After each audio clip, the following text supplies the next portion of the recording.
అంటే అన్నాం కానీ కెనడాకి వచ్చి ఫారిన్కి వెళ్ళిపోతే లైఫ్ సెట్ మారిపోతుంది అంటాం కదా. ఇంకో ఇలా జాబ్ చేస్తున్నాను, ఎవ్వరు లేరు, నేను ఒక్కడనే, మొత్తం ఖాళీ అనమాట. పొద్దున 6:30కి వచ్చినాను, సాయంత్రం 6:30 వరకు ఉంది నాకు. సో 12 hours షిఫ్ట్ ఉందన్నమాట. సో నేనైతే ఇక్కడ ఇట్లా కూర్చుని తింటున్నాను అనమాట.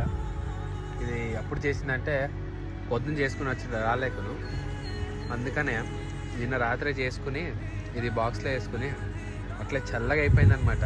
ఏం చేయలేము, ఇట్లానే ఉంటుంది మాట. బతుకులంతా ఇట్లానే ఉంటాయి ఇక్కడ కెనడాలో. ఏదో పెద్ద డబ్బులు ఉన్నట్ల ఫోజులు కొడతారే కానీ ఇక ఇట్లా కష్టం పడితే కానీ ఇక్కడంతా డబ్బులు రాదు. అదే ఇండియాలో అయితే ఎట్లా సుఖంగా బతికేవాళ్ళు. ఏం చేస్తాంలే అండి.